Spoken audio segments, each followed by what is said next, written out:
Hello, everyone. Cecil Martin here. Hey, this is Hunter Henry. What's up, man? This is Max Crosby, part of Raider Nation. Hey, this is Ross Tucker, former NFL offensive lineman. Hey, it's Tyler Lockett of the Seattle Seahawks. Hey, this is Jerry Judy, wide receiver for the Denver Broncos, and you're listening to the 14-Yard NFL Podcast.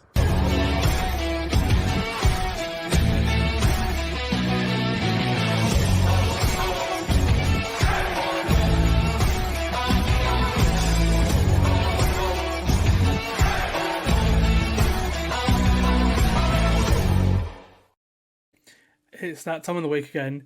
It's time to preview week 4 of the 2023 NFL season.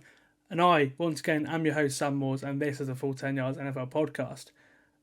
I was just thinking today, I love this time of the year. We're coming up to a quarter of the way through the season. The London game's about this week as well, which is awesome.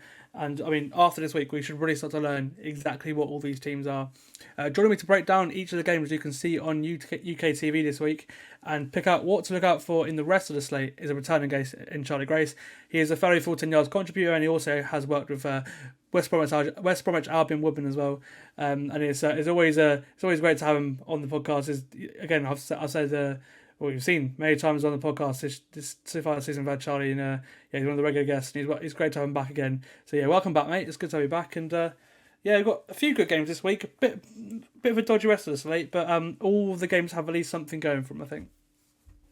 Yeah, thanks for having me back on. It's an interesting week, up and down week. Some games there's a lot to talk about, and others there's really very much. But yeah, looking forward to getting into it. Awesome, mate. But before we go into the rest of week 4, there's only one place to start, and let's go back to last night, where Detroit went into Lambeau Field with a roar. They earned their 4th straight win over the Green Bay Packers 2 last night, and it was a second straight good game for the Lions defense, who held Green Bay to just 2 offensive touchdowns. It was 34-20 in the end to the Lions, and the Lions offense was just in complete control of this game too, rushing for over 200 yards, and with nearly 38 minutes of possession too. I don't think Jordan Love looked great in this one either, to be honest with you. He's okay. He just doesn't wow me. If anything, the thing that wowed me the most yesterday was what he did with his legs. Get the touchdown, and then obviously he went for 2 points. He didn't get the 2-point conversion with his legs. But his pocket presence and how he moves impressed me more than he does as a thrower. Because yes, he can throw a deep ball, but the amount of overthrows I see Jordan Love have, I'm still not sold on him. But the Packers team as a whole, once they get everyone back, because obviously they're missing 2 starting corners, offensive linemen, defensive linemen, they're missing a lot right now. Green Bay are, but I think once we actually see a healthy Green Bay, hopefully I can obviously receivers too. Hopefully we can see what.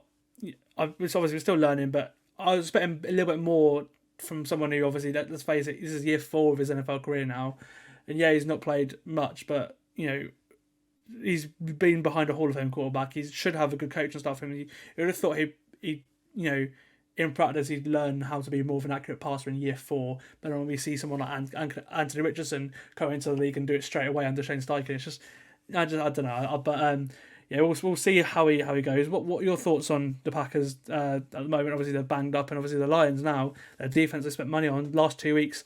They've really started to hold their own after a bit of an off game in Seattle a couple of weeks ago.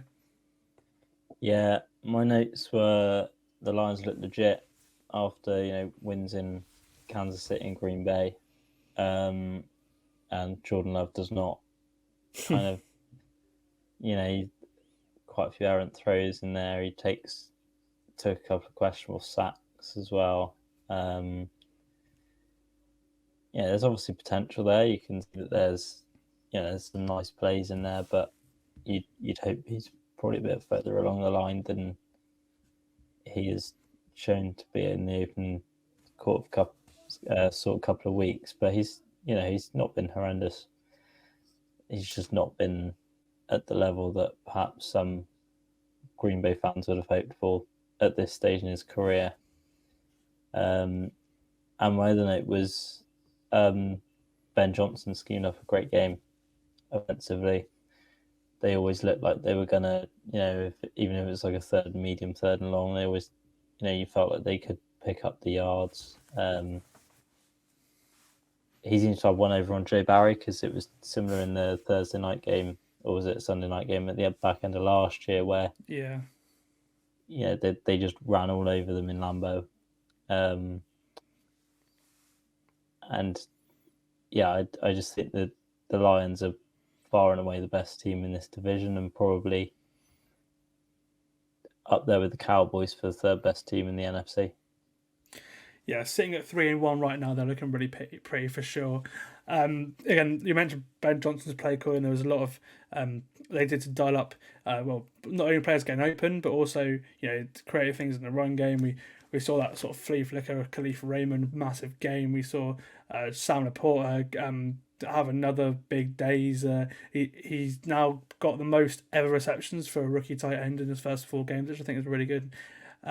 For my take of him being probably the best tight end, receiving tight end in his class. I think I said at the start in April. I think as well, like the thing I can also take away from this is that it could have been closer, but there was that sort of 10 points Detroit swing at the start of the second half that made it like 24-3 before you knew it. There was that Khalif Raymond play, set up a field goal. And then Jordan Love threw an interception on the very next play. Detroit took over in the Green Bay 7, and David Montgomery ran it in for another TD, a second of his 3 touchdowns.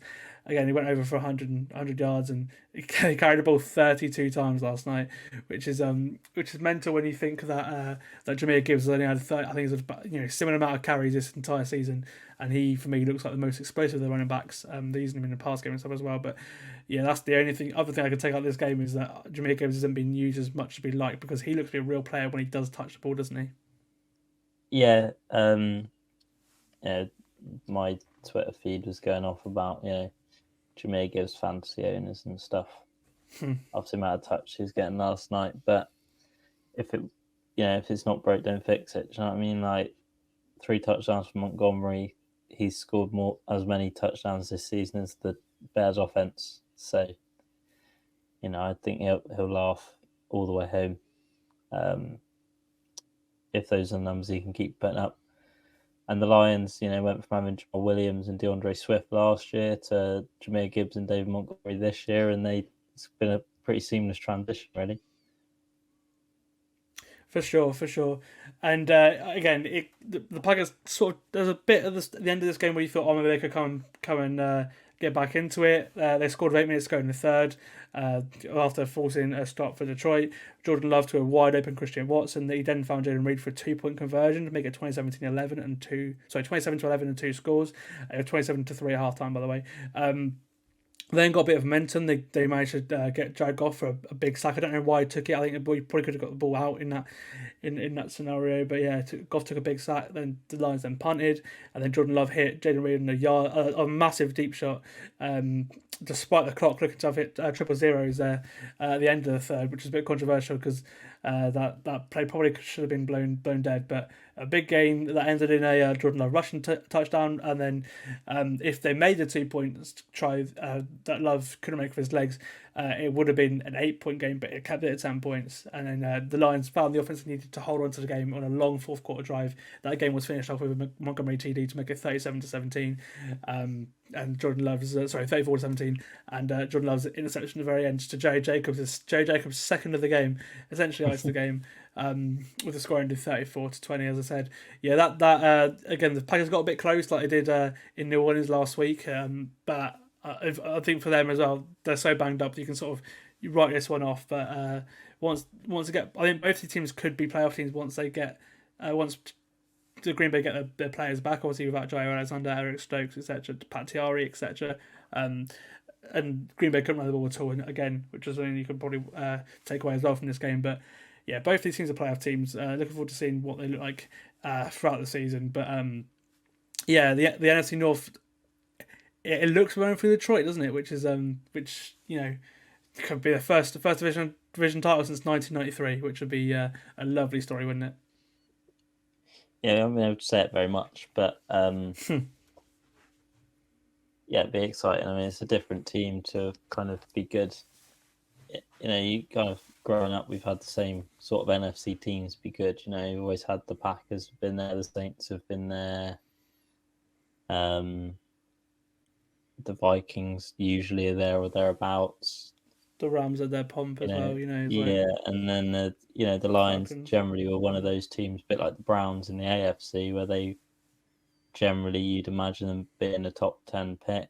They're a bit of an unattractive franchise, but ever since Dan Campbell's been in, they've been a franchise on the upturn, and they're one of those teams that are quite easy to root for with the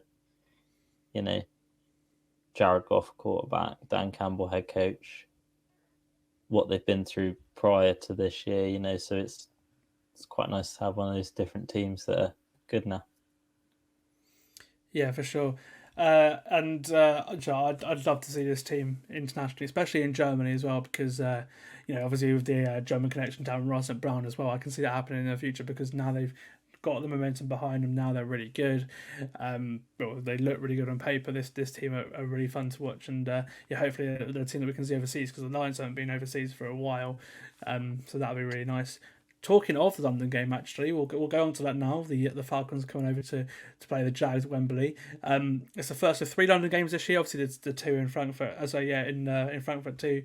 And this is the 34th ever game in London. The Jags' 10th game at Wembley too, so it launches a milestone. And they face the Falcons, who come into this one at 2-1 and are looking to put up a better offensive display than they did last week in Detroit. They've also just a side note to this one as well. They've also got the Toy Story alternative coverage on Disney Plus, so you can watch that in the UK as well as ITV, and so I think Sky might have it for free as well. I'm not entirely sure, but they've got a real-time animated simulcast set in Andy's bedroom in Toy Story, which is interesting. We'll see what that looks like. I'll have a look on that Monday. But I think my takeaway from both these teams this season is the Jags are putting up yardage. They're playing opportunistic defense. They're getting big plays in offense, but they struggle to convert on third down in the red zone, leaving them at 1 and 2. And the Jags, look, they've converted 20% of their red zone opportunities at home, which is not good. Obviously, they play the Chiefs at home, but and they shows how good the Chiefs defense is. But that game they probably would have gone into, especially after week 1, thinking we could have won that one. I think it's a perfect opportunity for them to get right, in a home away from home in London. But they faced a really tough test again, the new Falcons defense, which is currently top 10 in most categories, and rightly so. They spent so much money on it. They brought in Jesse Bates. They've got loads of veteran players on the defensive line now. You've got your Bud Dupree's, your Calais Campbell's, obviously a bit of a revenge game for him playing against Jacksonville in London. We've seen Campbell in so many adverts for the London games and stuff, and obviously around the stadium for years now. So that'll be an interesting one to see how he plays in this game. But what are your takeaways from this game, Charlie? Because I think it'll be close, and the Falcons can win this one. They'll be loving it at 3-1, and I think the Jags, if they can get this one with sort of teams they've played, and the schedule getting easier down the stretch, I think the Jags will be happy with 2-2 start, because they're putting the numbers there. They just can't find that extra edge to actually score and get into the end zone. And again, turnovers did cost them a little bit, especially field goals against Houston last week in that shot loss. Yeah, I think it's like you said, it's going to be a tight game. I think the Jags need a win. Because if you don't win this week, then you go into London game next week, and it's like it can very quickly spiral out of control, and they could be like 1-5 on their bye, and that's not a place you want to be. Having has playoff aspirations and looking like a pretty surefire top 4 seed lock in the AFC in pre-season, and I think on the Falcons side, you just want to win to continue the momentum that you've had through the first kind of 3 weeks. They run the ball well. Desmond Ridder's looks fine, and like you said, their defense has been good. It's come to play, and I don't think many people had them as a playoff team. But win this week, you go to 3-1. All of a sudden, you're almost a third of the way there in week 4 to becoming a playoff team, especially in this NFC, especially in the NFC South. So, the Falcons could think, come over to London, get a win, and then they're almost, halfway there to being a playoff team already. Meanwhile, the Jags, they're hoping. I sort of think they're hoping to get to 500 in London. They've played 9 so far, won 4, lost 5. So get to 500 this week. Go again next week against. Is it Tennessee or is it Buffalo next week? They play Buffalo. You play Buffalo. Okay.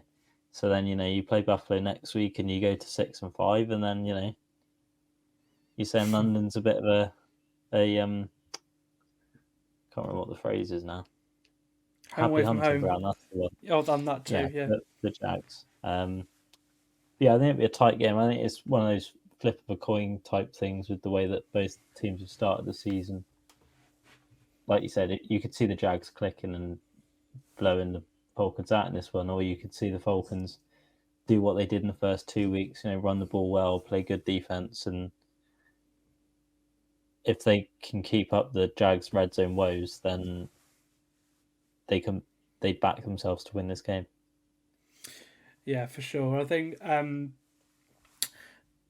if for Atlanta, obviously the run game makes them sick. Obviously, Bijan Robinson's a great start to his rookie year.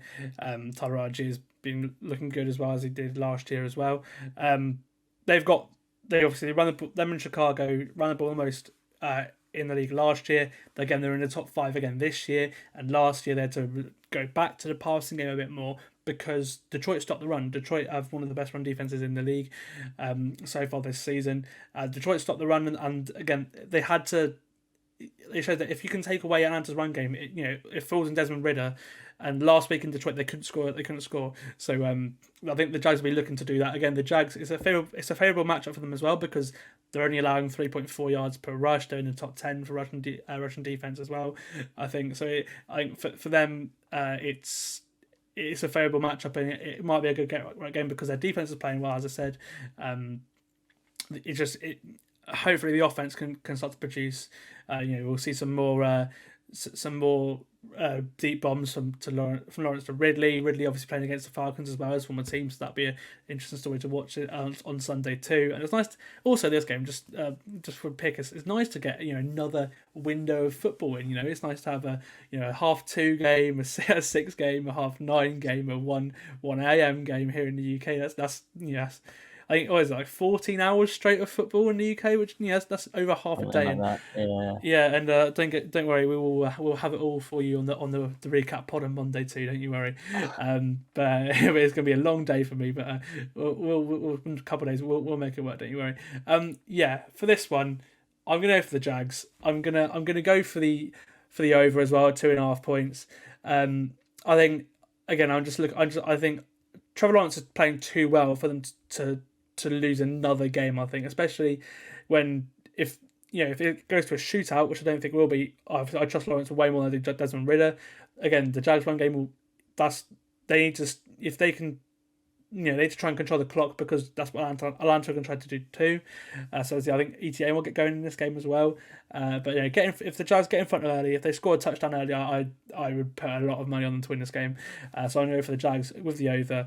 And going into Buffalo, I'm sure they'll be pretty happy at 2-2.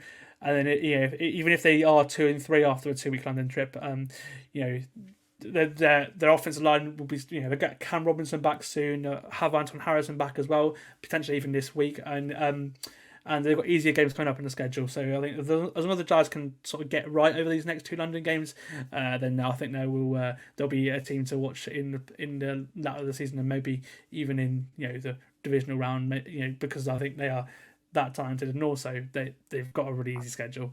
So if they can get these few games out of the way, then I think the Jags and they can come out positive.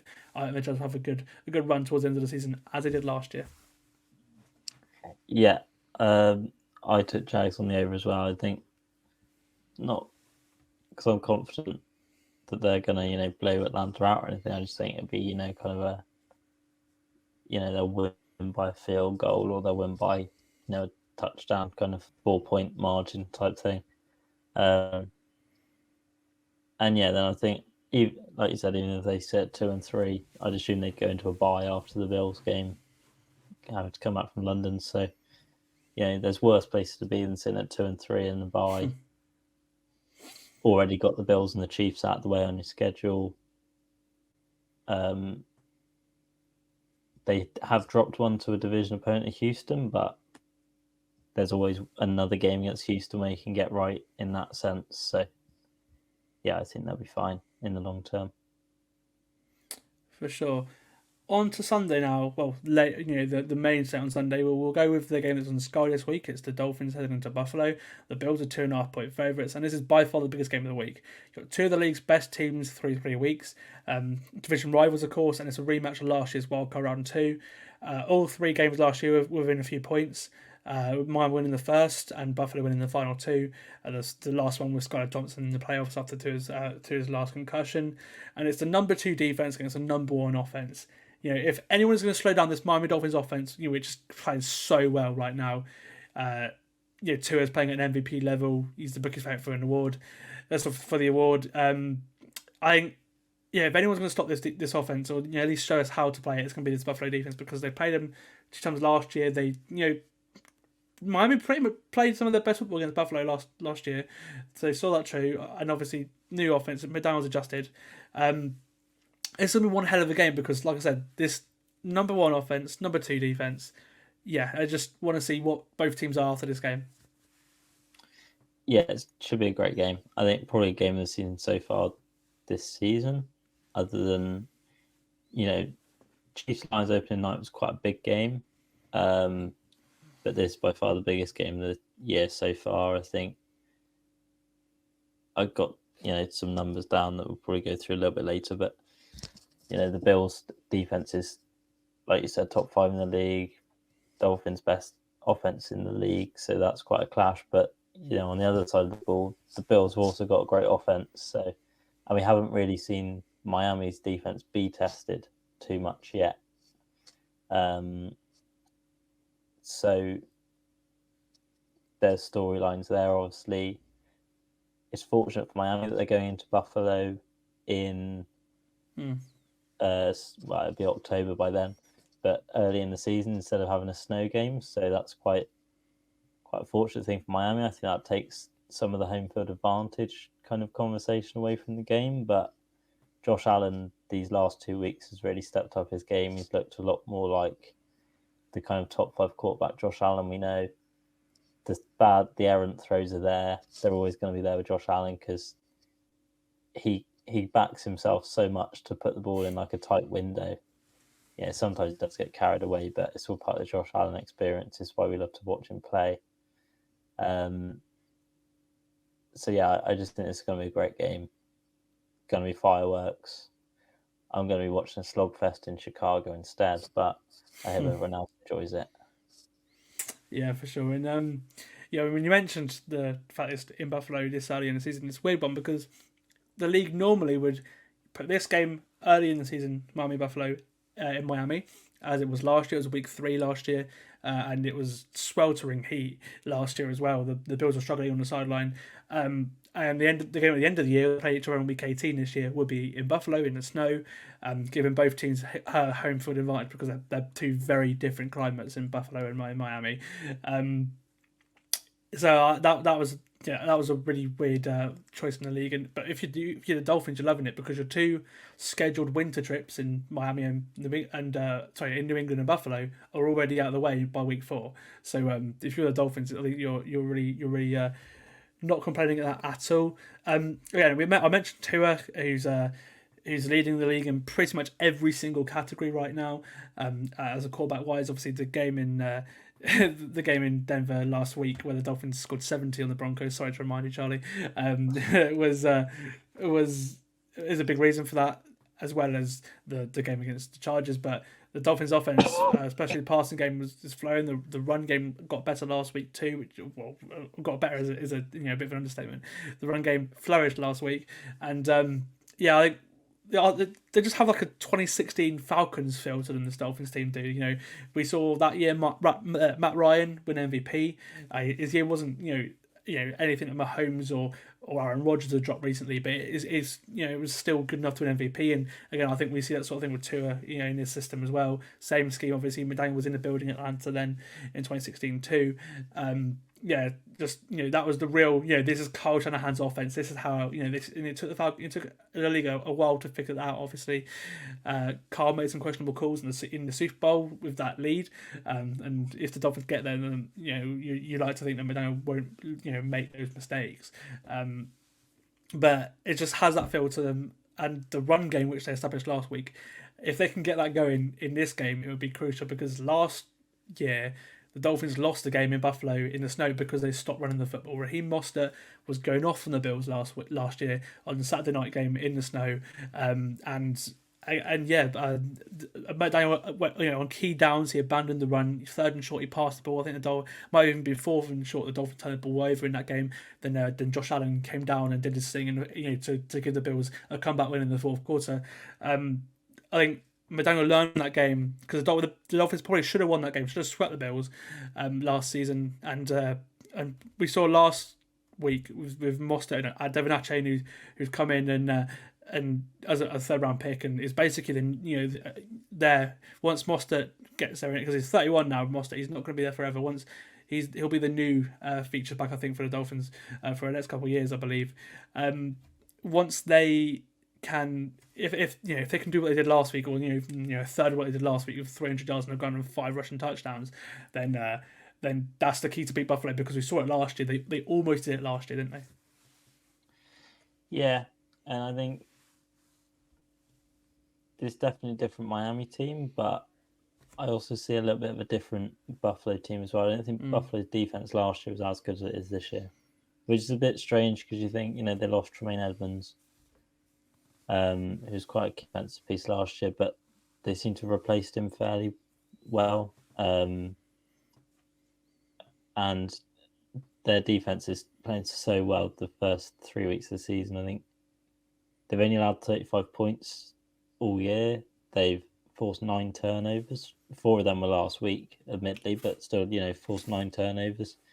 When they get to the cube, they don't pressure a whole lot, or they don't blitz a whole lot, but when they do blitz, they get home, I think, most sacks this season, or they're up there top 10 teams for sacks this season. And on offense, I sort of think they had the longest average drive time per league, average time per drive in the league. So that's going to be crucial if they want to win on Sunday, because they've got to keep the Miami offense off the field, give their defense enough of a breather so that they can come out and actually be effective, and either force turnovers or get to Tua, who's only been sacked once this season. And you've got to kind of try and disrupt their flow, the Dolphins, because if it's not finding Tyreek or Waddle open over the middle of the field, then they're just going to run all over you with their track team of Mostert and A-Chain in the backfield. So Sean McDermott's going to have something in his locker to kind of disrupt them a little bit, whether he takes a leaf out of Belichick's book. Didn't work brilliantly, but it did stunt the Dolphins a little bit on that Sunday Night Football, so it depends. I think one big miss for the Bills obviously was released early stage. Jordan Poyer's ruled out, so that's a big miss. Maybe we'll see Damar Hamlin come in for the first time in the year, but it's a really tight game to call. I don't know where I wouldn't put money on this, because it's kind of flip of a coin. I think even going late into the 4th quarter, you're not going to know who's going to win this game. With under 4 minutes left. You know what I mean? Yeah, I think you sort of alluded to it there. The spiciest matchup in this game is the Bills defensive line against the Miami offensive line, because Buffalo have 12 sacks and 11 QB hits, despite only blitzing 16 times, as you said, which is just mental. The Dolphins, as you said, again, have done an excellent job of protecting Tua this year, only allowing 1 sack in 3 games, and obviously Terron Armstead was missing from one of those as well. That's where, again, the trenches and the run game is where I think this game will be won and lost, because both passing games are good. They have been good for the last 2 years. Obviously, Buffalo more than that. Gabe Davis got in the flow last week as well as Stephon Diggs in Washington. Allen and the Bills' offense have really balled in the last few weeks after that disappointing game in New York. It's the first time Miami have played him with Fangio, of course. Obviously, it'd be interesting to see what they do because Allen last year struggled against the Dolphins. He turned the ball over 5 times in the 3 games that he played them. That's a bit, Josh Allen, of course, but 3 of them fumbles as well. By the way, 3 of them fumbles and 1 stupid interception to Xavier Howard in the playoffs. So if you can sort of frustrate Allen then as the Dolphins did last year, then that would be something to watch. But the Dolphins defense will have to face the Bills offense without Jalen Phillips, who's been super banged up in these early weeks of the season. He misses another game, so we'll see more of Andrew Van Ginkel on the edge. He had an awesome game against the Patriots in week 2. He's really flourishing in Vic Fangio's scheme. As for picking this game, I don't know. I think I'm going to go for the under 2.5 points just because he sort of prevents me from looking stupid by picking a winner. I'm going to go under 2.5 points. And if I was to guess, I'd say Buffalo just come out on top in this game. But this again, it's going to be game of the week. We've got Nance and Romo on this call as well. And yeah, it's the one we're all looking forward to this week for sure. I picked Buffalo as well. I went for the under as well, just because I think. Yeah, it's the type of game you feel like it could come down to like a missed 2-point conversion type thing as the clock hits 0. The witching hour will be in full effect. I'm going to be there for the Scott Hansen content that we're going to get at that'll be probably about 9:15 on Sunday evening. But yeah, I think it's going to be a great game. 100% game of the week. I don't think that's up for any debate, and it's just going to be really exciting to watch. For sure. On to the rest of the games in the 6 p.m. window, starting with Baltimore, who head to Cleveland. The Browns are 2.5-point favourites. Big game in the AFC North. This it's hard to pick a winner.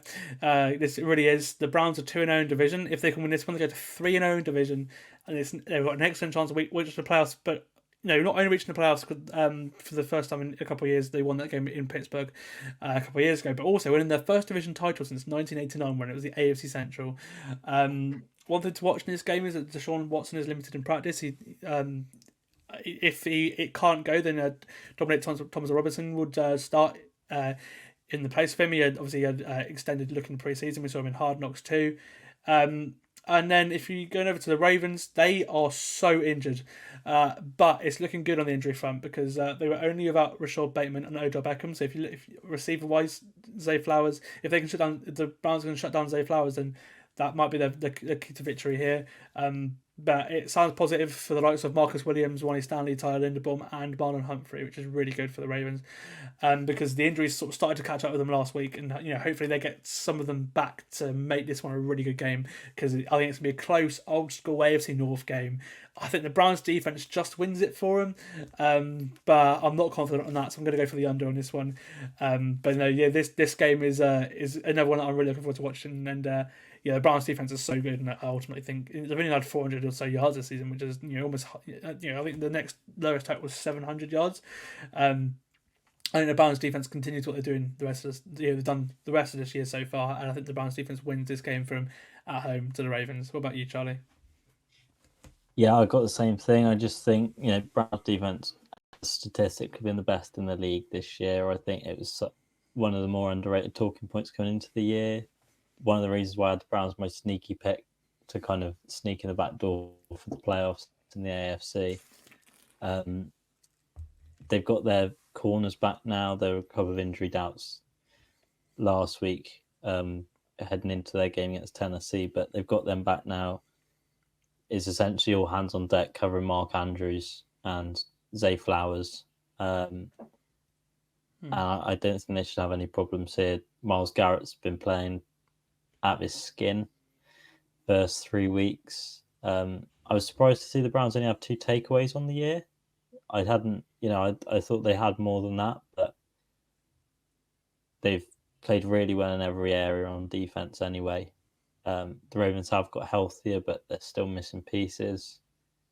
And I think at home as well for the Browns, I think I would pick the Browns and I picked the over as well. Awesome. On to Indianapolis, who welcome the LA Rams. The Colts are favored by only half a point in this one. And they're two feel-good teams in 2023. Both are performing way better than expected of them, and they both have big upsets already this year too. Anthony Richardson looks to be back for the Colts as well. He was fully back in practice yesterday. But a situation to monitor over this weekend is the fact that DeForest Buckner and Quentin Nelson, obviously two big interior linemen, two of the Colts' best players, did not practice on Thursday. I'm picking the Rams because of that. I think Stafford's playing lights out right now, right out there with Tua and Trevor Lawrence in a lot of the categories numerically, as well as Mahomes too. And he leads the league in big time throws at 10. And I just hope he stays healthy because he's getting sacked a lot, which the Colts defense is playing well, which I think will make this a little bit of a game. But yeah, I'm just picking the Rams to come up from Indianapolis with a win and go to 2-2 on the year, which I don't think we thought the Rams would do. Going into this year, and if Stafford does stay healthy, I think the Rams could be a surprise playoff team. I took Indy on the over just because I think, despite the Forrest Button and Quentin Nelson, I think Higbee hasn't practiced for the Rams this week either, so it kind of limits stuff in the passing game to, I say, just Nakua and Atwell. Both had tremendous starts here anyway, and both have a chip on their shoulder this week because I think it's trending towards being activated off IR ahead of week 5 next week. So they'll want to kind of put the stamp down and say, like, I'm the wide receiver 2 on this team. But I think that Colts defense is still so good, even without DeForest Buckner. He's still got a good secondary. And I think they'll just be good enough to, at home, get the job done. It might be a low scoring one. It might be one of those, with a field goal in it.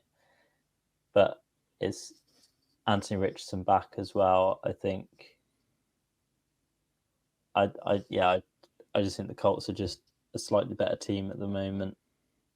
The Rams have the feel good factor around them as well as the Colts after unexpected good starts, but I think Indy, I've just gone with more or less home field advantage here. I just think their defense will get them over the line with a bit of a banged up receiving core for the Rams. From the Colts to another AFC South team, the Texans. They host the Steelers. The Steelers are 2.5-point favourites on the road. My two dark horse teams going into this year. Houston got their first win last week, upsetting the Jags. The Pittsburgh offense is struggling, but their defense has them at 2-1 this year. This is probably the Texans' last week without with their sort of mate together offensive line, which has been awful. As Larry Tunsil and Titus Howard are close to being back there, and look, I'm picking Pittsburgh in this one because I think the Houston line, without Kenyon Green as well, without the centre as well, Juice Scruggs, I think he'll get and Michael Dieter as well, potentially. So 3 centres they've got on the injury report right now. I think I'm going to go for Pittsburgh. I think because I really like what CJ Stroud has done this year. He's looked really composed. I thought obviously the scheme allows him to get the ball out of his hands quickly with a really poor line in front of him, and it's a nice scheme for rookie QB to be in as well. Plays to his skill sets, and he's played really well this year. He's the only rookie QB to have played in all the games, and he's been the most consistent for sure. Him and Richardson have impressed me, but Stroud a little bit more so. And again, tough defense. I just think TJ Watt's going to cook in this game, so I'm going Pittsburgh. And also I picked Watt as Defensive Player of the Year too, so I really hope he does get some sacks just to make me look even better for that pick, because he's balling right now for sure. But no, yeah, Pittsburgh in this one, but I hope it's close because both these teams, their defense is the Texas defense is banged up, but this game for me is Steelers defense, Texans offense. Who comes out on top, isn't it? Yeah, I think. I've loved what CJ Stroud has done this year, especially last week, breakout season for him. But I've gone Steelers on the over as well, just because CJ Watt's going to absolutely wreak havoc on that, makeshift O-line. I'm pretty sure all their starters are either questionable or on IR. The backups also seem to be questionable or haven't practiced. So God knows what they're going to string together this week on their offensive line. But I've just gone Steelers over. I just think they're the better team. Kenny Pickett needs to figure it out on offense because I haven't been impressed with their offense at all this year from the preseason hype. But that defense is so good, so I think they'll be all right in that respect. And yeah, they'll just they're just the better team, I think. Yeah. On to another rookie QB in Bryce Young. His Panthers host the Vikings, who are 4.5-point favourites on the road. So first of 2 games this week between the 4-0-3 teams. Bryce Young looks to be back this week as well from his ankle knock that kept him out last week. He's participated in all days of practice this week. And I just come into this game just wondering what the Vikings are, because the offense is flowing. They've played well as a team throughout the first 3 weeks, but they just turn the ball over at the most stupid times. The turnovers have cost them all 3 games. They've been in every single one of their games. It was 3 one-score games after going 11-0 last year on one-score games. And I just wonder what they are. I think it's a get-right game because Kirk Cousins is having a great season. Justin Jefferson's having a great season. Brian Flores is going to make Bryce Young look confused by blitzing the hell out of him. Minnesota have blitzed by far the most out of any team in the league this year. I think he'll continue that. And obviously a small QB might struggle to see that too. So I think it's a Vikings get-right game, even though Carolina found some offense last week, found Dalton, but I think that's just because he's a veteran presence in that extent. And one thing I would notice as well, which again is why I'm picking the over in this game, over 4.5 points, is because the Carolina defense is starting to get hurt again. Obviously, J.C. Horn's on IR now. Shaq Thompson's on IR. Frankie Levy's questionable in this game too, and it's not good starting against the Vikings offense, who again have played out outrageously well, minus turnovers so far this season. Yeah, I've gone the same shit. I've gone Vikings over. I just think I don't like what the Panthers are doing this year at all. Had them in the guide as me. Hot take for them to make the playoffs, and that looks like a horrendous take.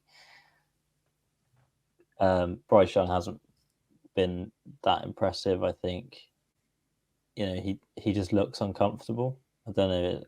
I've watched him a couple of times. Whenever I see him out there, he just looks uncomfortable. He looks like he's struggling to see the middle of the field. And the defense, which I was quite high on personnel-wise, I just don't think they've showed up at all at any point this year. And like you said, Kirk Cousins has been playing well. Jefferson's been playing well. They need to kind of get their run game going a little bit more than they have been, but Cam Akers probably make a start this year. This week, sorry, I'd have thought. And I think despite how bad this Vikings defense is, Carolina's offense is so bad that I don't think it will matter. And I think the Vikings win this pretty easily. Yeah, moving forward with the Super Bowl losers, the reigning NFC champions, the Philadelphia Eagles. They host the Washington Commanders, who are the only team to beat Philly last year with Jalen Hurts in the lineup in the regular season. The Commanders' offense has to be better this week to stand a chance of beating Philly this year, unfortunately, just because last week they did really struggle against the Bills. But you've got 2 great defenses here, and I think what's intriguing me the most is the Philly offense against the Washington defense, because the Eagles are not moving the ball like they were last year. Hurts doesn't look as good as he was last year. Obviously, we'll see. I think Shane Steichen looks to be a great coach. He doesn't look the same guy since he's left to be the head coach in Indy. And I think that's the key, because Washington defense they've got their sacks. Obviously, they're all healthy now, all the defensive linemen. Chase Young's had a good couple of games last couple of weeks after missing the first one. And I think I'm going to go for the under, because I think if Washington can establish a run game, even if Howell can't do much like he did in Buffalo, if they can establish the run game they had in Denver, the run game they had against the Cardinals, the run game they had to an extent last week as well, because they still ran the ball well last week. I think they've got a shot. Division game as well, and we saw last year they played them well. I still think I'm going to pick Philly to win, just because they're the most talented team, and I hope they get right, because again, I love some of the talent they have on that side of both sides of the football. But I think I'm going to go for the under here, because I don't think the Eagles win by 8.5 points. 9 points. Yeah, I think if you're Howell, this is a horrendous game to have as your game after just throwing 4 picks. Yes, yeah. Like, Eagles' defense is still really good this year, despite the offensive struggles. This defense has still been fantastic. And yeah, I've taken the Eagles, I've taken the under as well, just because I think because of the offensive inconsistencies, I don't think they've been as fluid on offense this year. It feels like Hurts is trying to do a lot more with his arm than his legs. There's not been as much in the ground game this year. So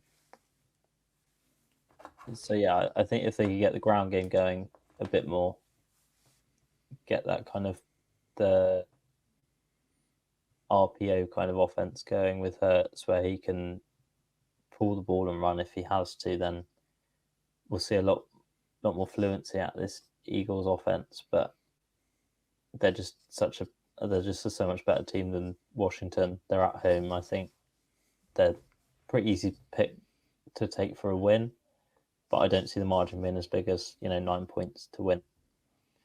So I've gone Eagles but under. Yeah, I'm with you there. On to the Bengals, who are 2.5-point favourites in Tennessee. The Bengals are still not moving the ball offensively. What is it? Is it all Joe Burrow's calf injury? Obviously, he doesn't look comfortable at all. The offensive line hasn't been great either. But obviously, he's having to get the ball out really quick because of that as well. Sort of preventing some sacks. The Titans also could not move the ball for their life offensively against the Browns defense last week.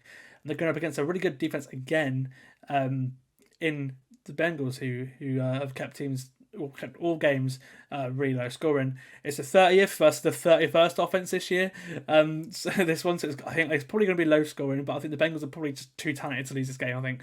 And I want to see a healthy Joe Burrow. I want to see the Bengals clip, because this is probably their biggest shot at a Super Bowl, because they're never going to be this talented because Burrow's not got his contract. They're going to have to pay the receivers at some point. This is their year to go and win it all. And obviously, if you move to 1-3 on the year, then that's not a good start at all. No, I think Bengals have to win this. I think they will win it. I took the over just because the Titans were really bad last week.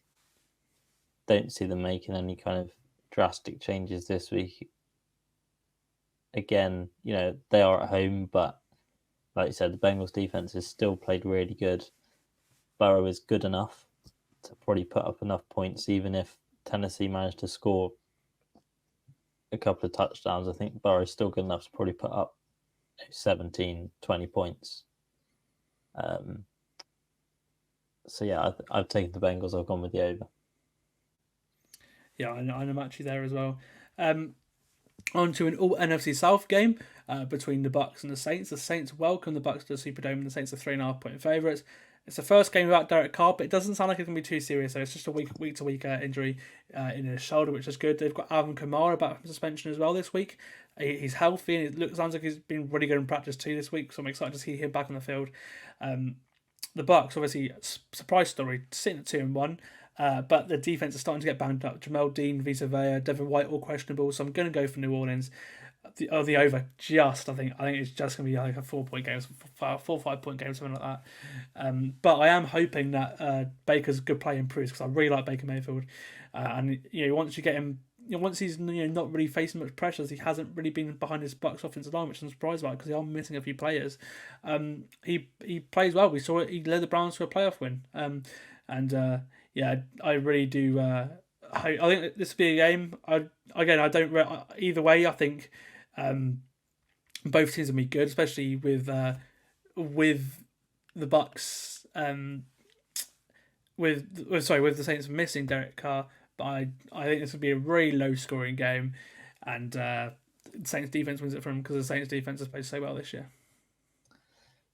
Yeah, I think this is the first pick we haven't agreed on. I've gone with the Bucs just because I think, as good as the Saints defense is, I think without Derek Carr, without Cesar Ruiz is in concussion protocol as well, their centre. So I think Vita Vea, Jamal D, and Devin White, what I saw they weren't participants in the walkthroughs on Wednesday. I didn't think to take too much notice to that because I thought they were all, fairly veteran players. Not participating in a Wednesday walkthrough might not necessarily trend to them not playing. I think the offense played well enough to, go on the road. We saw how much the production from the Saints offense went downhill last week after Derek Carr went out the game. So if it's Jameis Winston from the start, then I think Bucs defense can take care of that. And I think they'll move out to a kind of shock 3-1 start to the year. Yeah, I think, again, I'm really hard on the Saints this year as well, so I think I'm hoping, and also a week with Jameis as well, I'm hoping they can sort of make something out of it. But I think this could be a flip flop. But I'm going bold. So I went Saints over, and on to the final game in the 6 p.m. window. This one, probably two of the worst coached teams in football. It's the Broncos going to the Bears, and certainly both defenses are really bad coached as well. And I think the Broncos should win this with the talent they have. Denver at least have a functional offense. Justin Simmons will be back on defense this week. Don't know, he's been limited practice, but the Bears offense, worst I've ever seen through a few weeks, and something just seems fundamentally wrong when especially on the defensive side of the ball, they could be without their two best DBs as well, Eddie Jackson and Jalen Johnson. So give me Denver, give me the over. And Russell Wilson is not a problem, and he will show you he's not a problem in this game as well, because he has really been, actually I'd probably say last 2 games especially, he's been balling out. Even last week he looked like the old Russ. Even when your team lose by 50 points, that was not his fault. It was Swanshow's fault, and also the Dolphins being really good. But this one, I'm hammering Broncos, just yes, that's what I'm going for in this game. Yeah, I think for the Broncos, you couldn't have asked for 2 better get-right games after being beaten up 70-20 than the Bears and the Jets. I worry if he gets it together and actually starts to run the ball with Fields, because then it could be a bad day for Denver because they can't stop the run. But if they continue to play offense the way they play offense this year, however bad the Broncos defense has been, I think they can handle that. Simmons is back. Judy was limited in practice, but probably will play. And I just think the Broncos, I think this will be the game where they're kind of like get to show the offensive improvement that they've made this year. And I'm going to quite comfortably, I think, also pick the Broncos. Might come back to bite me. Everyone else will be watching the Bills, Dolphins. I'll be sitting through that. It might not be pretty at times. I put down it'll either be a low scoring slog or it'll be one of those where, crazy games where it's 2-0 and 3 teams. It ends up being like 45-42 kind of thing because no one can make a stop on defense. But I've taken the Broncos. Yeah, I am gonna go. Sorry, I agree with you there. They're 3.5-point favourites, and I'm gonna hammer the over there as well. Sorry, something's going wrong with audio stuff. There we go. Okay, so on to the 9 p.m. window, the late window. There's only 3 games this week as well, as last week, which is I don't really like. I wish it'd be 50-50 because just the six window is so clogged. I want. It would be easier, especially for this podcast as well, but just everything as well. I think if you had more games in the later window, it'd be way more entertaining, for sure. You've got 2 of the most probably prestigious franchises in the NFL meeting here, in the Patriots going to Dallas and to Jerry World with the Cowboys 6.5-point favourites. And both of these teams have got some of the best defenses in the league. The Cowboys are looking for a bounce back from the team, especially in offense as well, as they got embarrassed in Arizona last week. And they're probably one of the most talented teams in the league, and they lost to one of the worst talented teams in the league, you could probably say. Yeah, and it just shows that which team was better coached, and in offense versus defense there, because the Cowboys defense wasn't dreadful or anything, and I really don't know what Mike McCarthy was going for offensively, game plan wise last week either. It completely baffled me. are they beginning to look like the same old Cowboys again though? Because this defense is special, even without Trayvon Diggs. And I just come away from them thinking, yeah, okay, they're talented, but I just don't trust them. I don't feel like they're ever gonna. I can't see this team winning a playoff game, if I'm being honest, right now. I can see, I can't see him getting to the championship game or anything. When some of them at the Super Bowl, but look, Dak's just not been good this year again so far. It makes me wonder what they're thinking in that front office right now because they've got such a talented team. They're a good enough team that if they had a top QB, I think they'd be one of the best teams in the league by far. Maybe probably up there with the Dolphins. I think genuinely, if they had a QB, you could sort of thread a needle when needed. But it's a huge game for Dak actually against the Patriots defense. That is how its opponent just under 4.4 yards per play this season, which is the fourth best in the league. I think before going on to the Patriots, the Cowboys this one last week. After last week, I just don't know what they are. I don't know what you think. Offensively they're just not moving the ball, and obviously defense can only win you so many games, can't they? Yeah, I think they've got to lay down a marker going back into AT&T this week, and say that last week was just a blip. It was a road game. Maybe they took it a bit too easy. The ego got a bit ahead of themselves. At least it came in week 3 and it didn't come in, week 13, week 15. I'm not high on the Patriots this year at all. I think if you're going to have a game after that at home, Patriots aren't a horrific team to come up against. The offense for the Patriots has not been good this year. Dallas defense has been fine. You said obviously you can't rely on the defense to win your games all year, but against a team with a poor offense, I don't think you need to rely on them as much. You can have faulty drives. Mac Jones isn't going to punish you. You're not going to fall down probably more than a score at most, I don't think. Both teams seem fairly healthy. So, yeah, I've taken Dallas. I've taken the over here just because, I don't know whether it's because I'm too high on the Cowboys. And I just think, last week was one of those, a flash in the pan. It's a bit of a blip, or whether I'm too low on the Patriots. But, yeah, I've taken the Cowboys.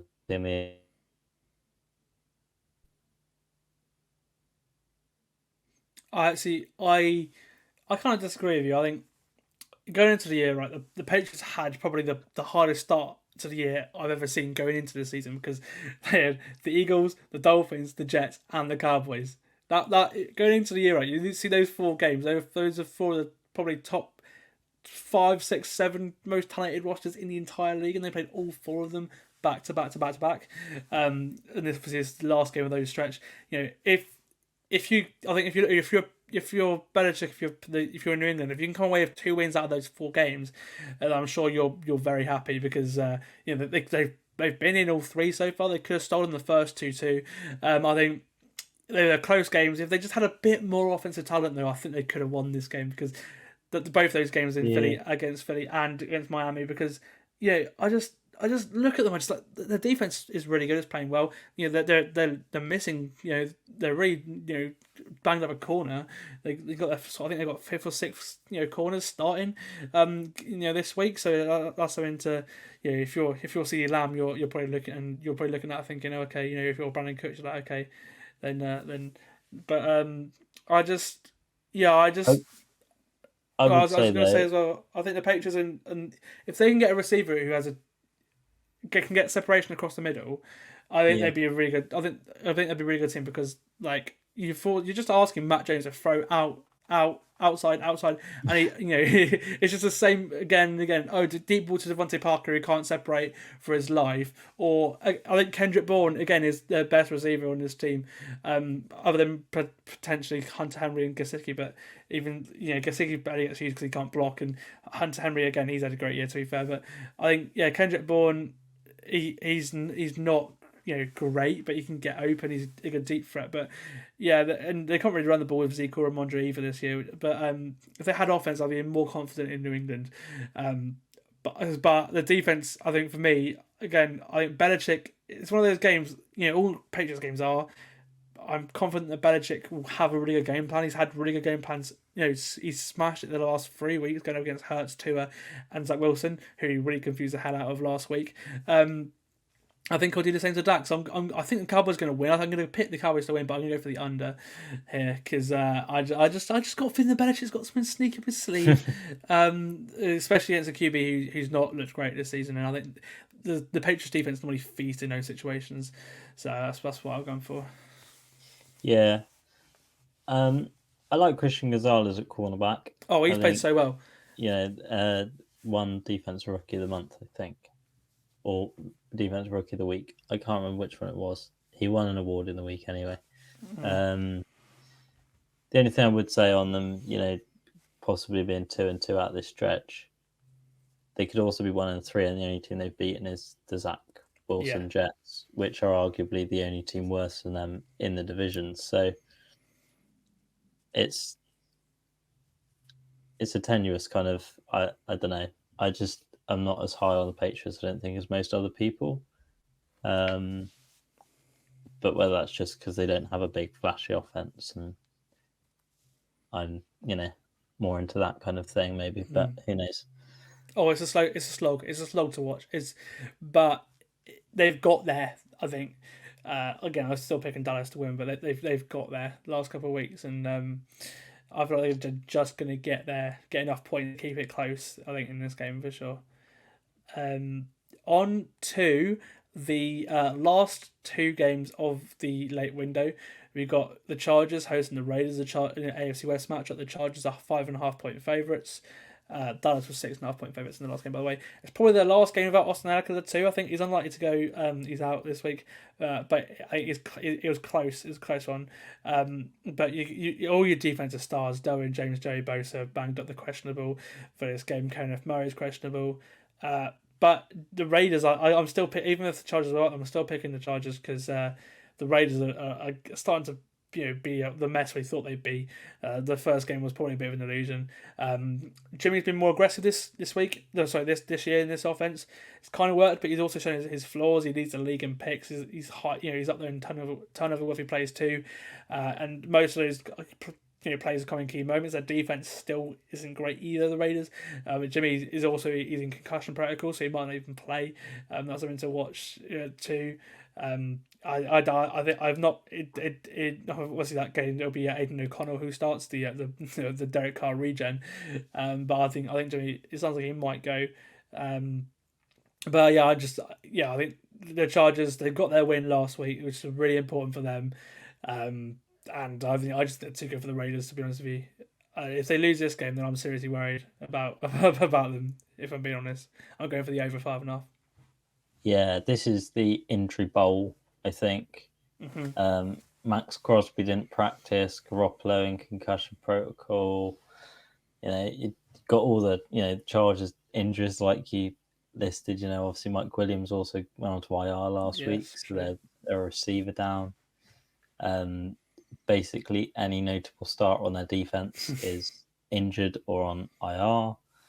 JC Jackson might not play again because he was a healthy scratch last week. Yeah, he's on a lot of money.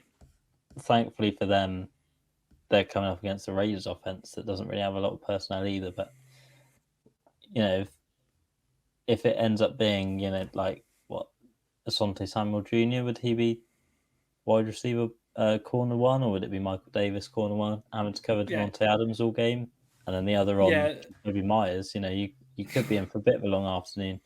I think it'd be closer than some expect, but I've backed Chargers on the over just because I think Herbert Allen, Quentin Johnson, Josh Palmer should still be good enough to beat this Raiders team because this Raiders team are a bad team. Yeah, I look for Josh Kelly to carry the football a lot as well in this game too. And also, a good point here, if you've got Devontae Adams, Jacoby Myers in fantasy, start them, because I think they will... again, both these defenses like to give up yardage, but you'd like to think that the Chargers would be able to ease out this game. And on to the final game in the late window, it's the Cardinals heading to San Francisco. The Niners are 13.5-point favourites. An interesting thing to keep an eye on in this game is that Deebo Samuel and Brandon Ayuk are both questionable. They've both banged up. Ayuk for shoulder, Deebo with ribs. I think they're both. It sounds like both might play, but they're going up against the defense. It's the story of football right now. 3 great game plans on the offensive side of the ball. Josh Dobbs of the Cardinals is balling, but their defense has really been the thing that's been keeping the headlines in America over the last 3 weeks, with the Cardinals obviously shocking the Cowboys to win their first game of the season last week. If they can keep this one close, what a surprise story, because the Niners are probably the offense, other than the Dolphins, are the hardest offense to stop in the NFL right now. So I'm going for the over at 13.5 points, but I'm rooting for the under. I'm hoping the Cardinals can keep this one close. Just make it a really, really good game to watch. I sure like rooting for the underdog, English spirit there coming through. I think, this is one of those games that you look at broader picture, the Niners probably the favourite in the NFC. This is one of those games that you'd be like, they just take care of it at home. Division. They normally do. Like Dallas don't. They do. If you're a good football team and you're serious about winning the Super Bowl, this is, like you said, this is a game that you'll just take over and you'll just win pretty comfortably. And I think that's the way it'll go. Cardinals were really impressive last week, and I think they're going to continue to be impressive in those games where the gap's a little bit tighter quality-wise. But the Niners are just so far ahead of pretty much everyone bar the Eagles in the NFC that even without, Ayuk was limited, so I'd hope he plays. I'd trend him probably more towards playing, hopefully. But Debo not practicing is a bit of a miss for the Niners. But then you look at the offense, still Christian McCaffrey. So, Christian McCaffrey, Ayuk, Kittle is not a bad 3-headed trident to go at a Cardinals defense. And the defense is pretty healthy, despite other than Dre Greenlaw was limited at practice on Thursday. So I think Niners, I've gone under just because I think it'll be a divisional game, so it'll be a little bit tighter than perhaps a 14-point blowout. But I think the Cardinals, you're not going to judge them massively on this game, especially in a year where they're supposed to be tanking. They've just beaten the Cowboys. And the Niners, this is just a game that you take care of. Yeah. And that finishes the normal Sunday slate. We'll finish off with Sunday Night Football, where the Chiefs are 8.5-point favourites in New York. Obviously, this game it's lost its the reason why it's on Sunday Night Football is because Aaron Rodgers obviously is out for the year. It's lost its shine. It's not as important as as appealing as it was at the start of the season, but Taylor Swift is in attendance again, which obviously will hit the headlines, and we'll have a lot of people watching this game, and it might even be one of the most watched games on Sunday Night Football this year. But she's seen 2 of the league's worst offenses in back-to-back weeks. She's getting the full 2021 QB class experience, going from Justin Fields to Zach Wilson. And yeah, I think that I'm backing the Chiefs in this one. I'm going to go for the over as well. The Chiefs' offense was back against the Bears last week, and admittedly, again, it was the Bears, but just something. If the flow felt right as well. They look, I'm looking forward to seeing how they play now against another good defense in the Jets. But the thing that will win the game for me, ultimately, I think in this game, is the Chiefs' defense, who have been probably better than ever under Spags so far this year. I expect it to continue on Sunday night. I expect the Chiefs to win by over 8.5 points, which I'm sure for all you Taylor Swift fans out there, you'll be happy with. And I think Travis Kelce will get another TD as well, because Patrick Mahomes' right-hand man. He's the guy that he always throws to under pressure. We saw it last week. We saw it in the week before in Jacksonville as well. I think this will be a good game. A good defensive game of football. So I feel sorry for all that you watching football for the first time. But I think as a sort of football fanatic, this game will be fun, because you got, again, one of the most talented offenses, the best quarterback we may have ever seen, talented wise, in our lifetime, to one of the best defenses in the league this year, and one of the biggest groups of defensive talent in the entire league, in the Jets. Yeah, I've taken the Chiefs over. I think it's a pretty comfortable thing. I think I predicted that Zach Wilson's going to be benched at halftime for Trevor Siemian. I think that's going to happen. Trevor Siemian going to try and be an anti-hero for the Jets. That's one Taylor Swift reference. The Jets, and I think Super Bowl hope's now in the wildest dreams. I think. True. After Aaron Rodgers' injury, they'll be making their own paper Super Bowl rings. That's a tenuous one. And then I just think they're going to take care of business. I think pretty comfortably. It is in MetLife. It is prime time, but Zach Wilson just looks so bad. In his how many quarters is it now? He's played 2.5 games. You'd hope to have seen some improvement, and there just has been absolutely nothing. He's looked as out of his depth he was last year, and I think the Chiefs just take care of business here. I've taken Chiefs. I've taken the over because this is going to be one of those where at half time, most people in the UK probably will turn off because they know the result, because half of them probably would have been to Wembley that day as well. It'd be like 2:30 in the morning and just won't want to watch Zach Wilson ball any longer. Yeah, I wouldn't blame him either. I would not blame him either. But this is going to be it's going to be a Chiefs win for sure. Like I said, over 8.5 points. I think they're now, they've had their blip. They're now going to start really rolling throughout the rest of the season. I just have a feeling, especially the way the offensive line's playing as well. I think Mahomes, as long as he stays healthy, they'll get there eventually. I don't think we're going to see a repeat of the year where he just kept throwing interception after interception. At this point of the year, before they got rolling and got deep again. But thank you for coming along, Charlie, again for the this week's 4 preview. Will again, like I said, we'll get you on in a couple weeks' time just to catch up again. It's always nice to have you have all the full 10 yards guests on the podcast too, as you have done every single week so far. So hopefully you'll come on again. So yeah, thank you for coming on, mate. It's been a pleasure to have you. Yeah, thank you for having me. Looking forward to another week of football, and hopefully I can watch my team win this week. It's not happened very often recently. Not even in round football either.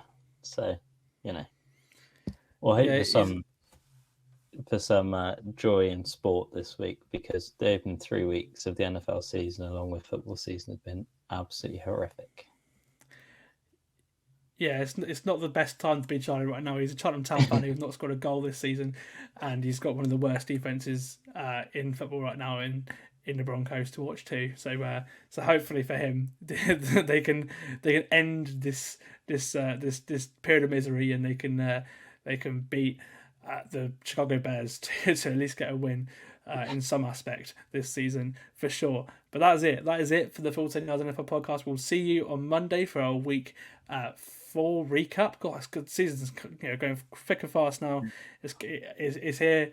London game on Sunday, and again, I hope everyone watching enjoys the London game. I'll be at the 2 in Tottenham in a couple of weeks' time, and I hope to meet some of you there. If you do see me in Spurs, please let me know. You recognise me. I will come and say hello.